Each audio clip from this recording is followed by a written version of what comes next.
Because when we come back, we'll continue to build on the ideas that we've learned so far. And so today, I want to talk about the meritocracy. The meritocracy means that people should succeed based on their talent, their ability, and their hard work. And in theory, this sounds like a good idea. And in fact, the school system is built around the idea of a meritocracy. The good students go to the best universities, and then after they graduate, they will get the very best jobs. That's the idea. But what I will show you today is that there are actually lots of problems with the meritocracy. And what I'll also show you is that, in fact, this idea is actually destroying American society. Okay? So the first thing I'm going to do is I'm going to explain to you why America has the world's most complicated admission system. Okay, so in China, when you apply to university, you take the Gaokao, you take an examination, and then based on your test score, you get into university. And this is a system that most countries use. Only in America is a system that's complicated. Your transcript matters, but so does your standardized test scores, the SAT, the TOEFL, so does your extracurriculars. So does teacher recommendation letters. And so does essays in which you have to say to America, I'm a really good person. Why does it matter if you're a good person? Okay, so it's the world's most complicated admission system. So what I'll do first is explain to you why we have this system. Okay, so we start off in England in the 1600s. And at this time in history in England, there's a major conflict between religious belief and the king. Okay, the king is head of the Anglican Church, which is the official church of England.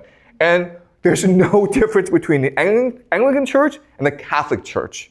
The only difference is in the Catholic Church, the head is the Pope. In the Anglican Church, the head is the King of England. That's the only difference.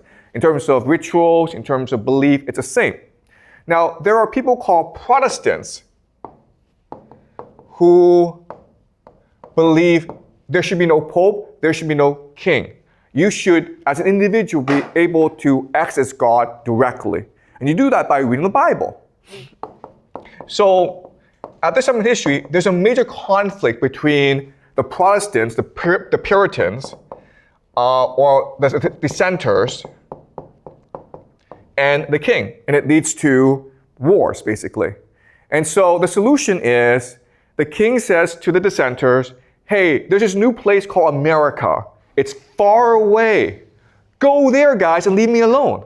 Okay, so the dissenters go as pilgrims to America to build their own theocracy, what they believe to be the New Jerusalem, or paradise on earth, heaven on earth.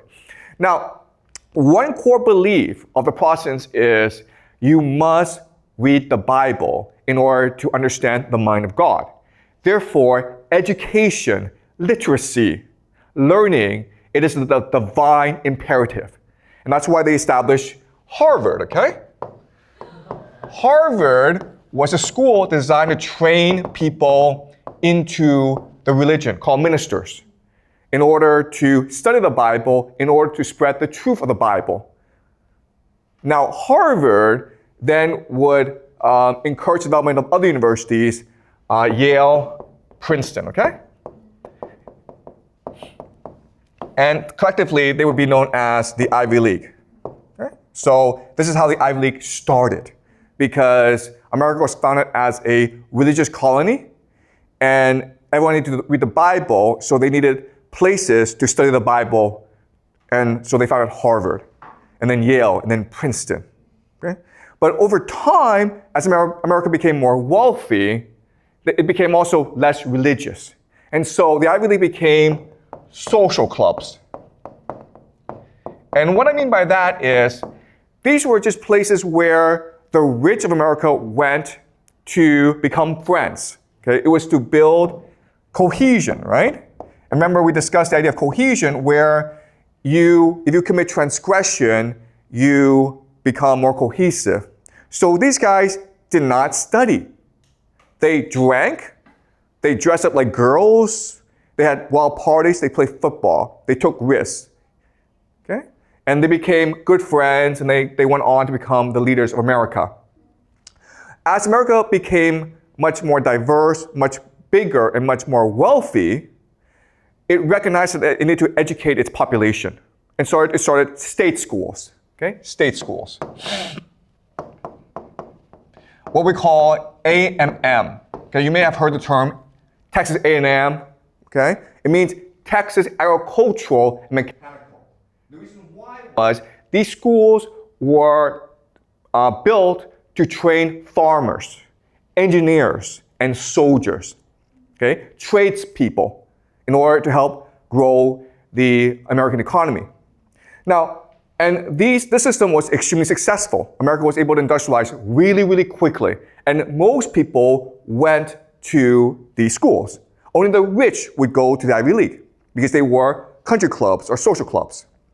Over time, America, as it began to industrialize more and more, it recognized that it needed science and technology. So it basically copied the best universities in Germany. And Germany was at this time the main center of science and technology in the world. And so they built something called research universities. Okay? And a couple of the first research universities were Chicago University, the University of Chicago, and Johns Hopkins. Okay? So in the about 1900, you have this system, okay, of state schools where most people went. If you're a poor person, you go to learn a trade, and then you go and get a good job and make good money. If you wanted to be a professor or scientist, you went to these research universities. If you were rich, you went to these social clubs called the Ivy League. And quite honestly, it was a really good system. And America should have stayed with this system. But what happened was, who's unhappy now about the system?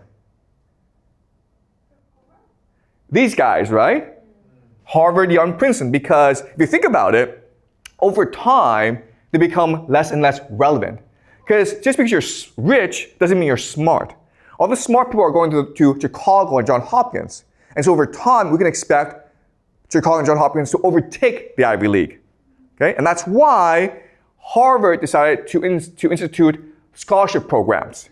So it wanted more smart people into it wanted to welcome more smart people into its campus, okay? And this creates something called the SAT. Okay, this is the origin of the SAT. The SAT was founded as a scholarship program to identify the best and brightest students from all over America so that they can come to Harvard and help Harvard be the best university in the world. Okay?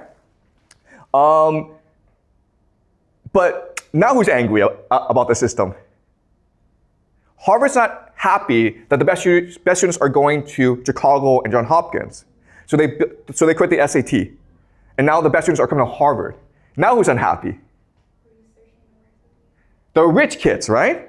Okay? The alumni, the legacies. Because before, their kids could just go to Harvard and have a great time. Now it's hard for them to get in, they have to take a test, and also they're in class with smarter people. Okay? So now Harvard has a problem.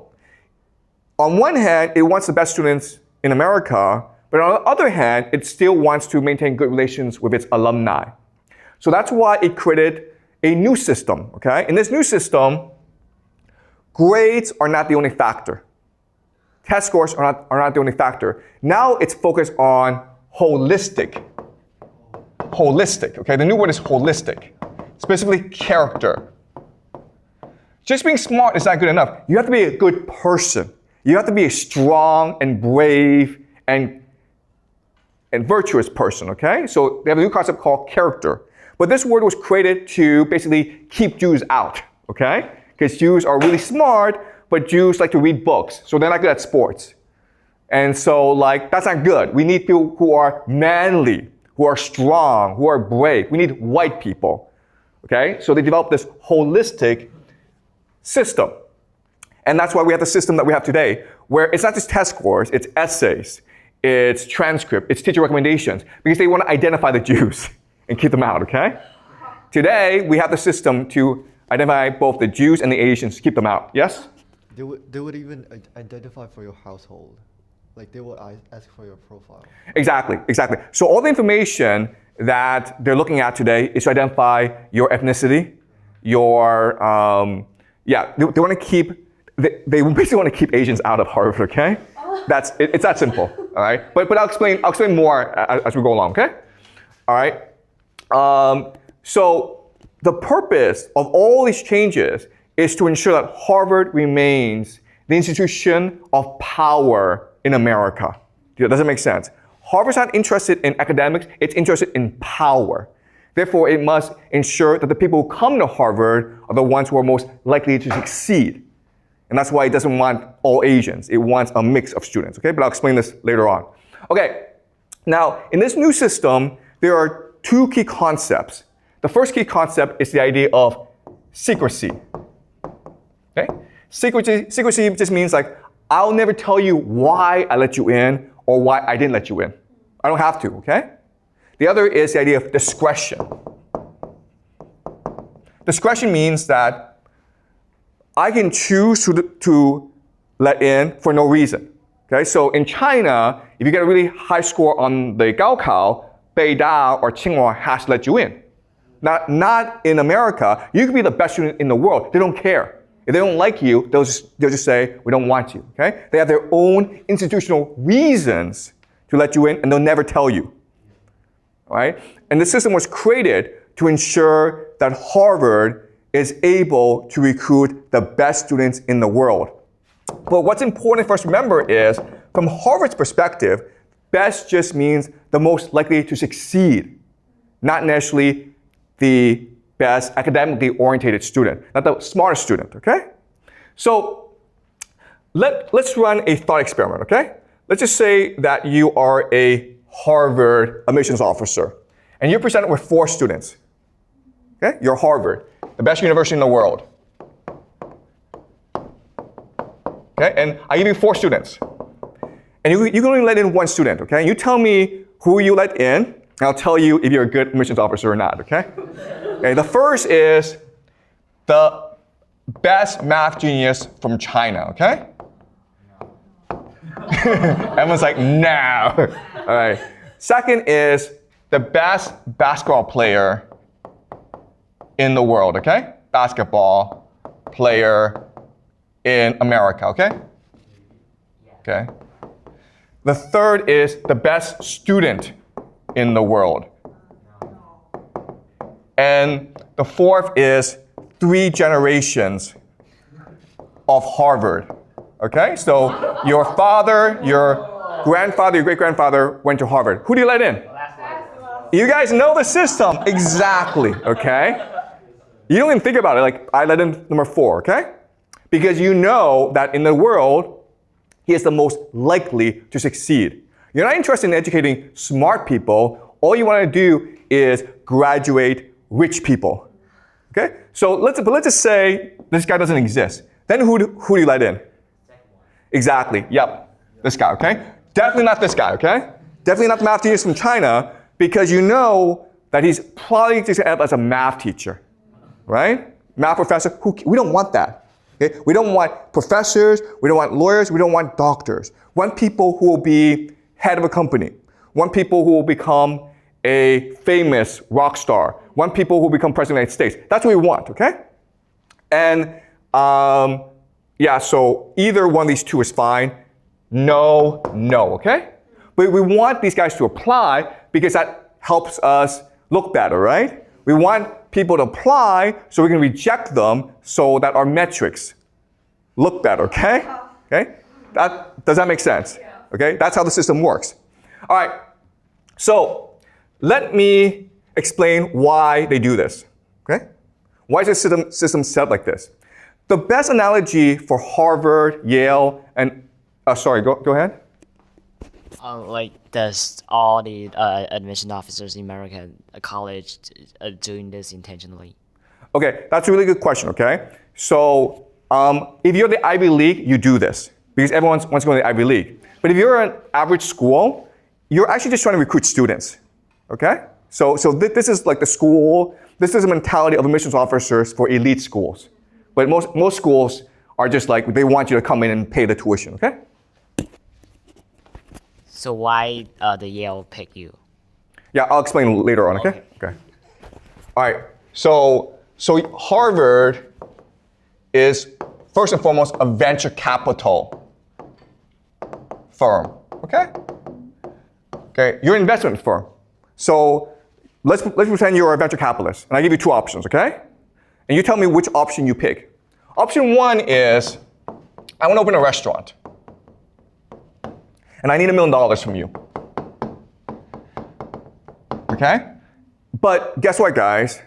My uncle works for the government. So I can guarantee that he and his friends will come to my restaurant every single day. And so there's no risk. There's absolutely no risk involved. I guarantee we'll make at least $500,000 a year.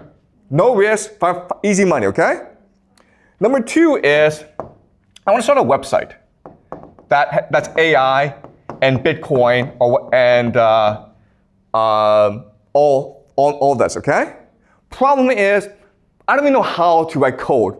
I have no experience doing a website, and my idea isn't really fleshed out. But if it works, we can make $1 billion, guys, okay? So, option one is low risk, really good plan, solid returns, $500,000 a year, okay? Option two is concept, vague idea. I have absolutely no experience doing any of this, but we could possibly make $1 billion, okay? Which option do you take? Okay, you always take this, guys, okay? Right? Because you don't need $500,000. That's boring. You want $1 billion. And that's the mentality of Harvard. You understand? They want to take a risk on you. They don't want students who are solid and who will become a professor. That's boring, okay? They want crazy people who will change the world because that makes Harvard look good. Okay, another way of saying this is they rather have a class where 10 people succeed and 999 fail rather than 1,000 people succeed slightly. Does that make sense? Okay? Why? Because we only remember the 10 people who succeed. We forget everyone else. Okay? That's the Harvard mentality. And that's why they're the most famous university in the world, because they're looking to create as much brand name recognition for themselves as possible. Okay? All right? Does that make sense? All right.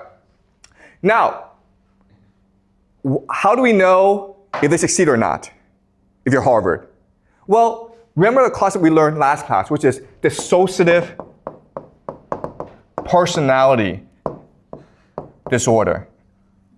And what we discussed last class is, in a game, people who are most likely to succeed have this characteristic.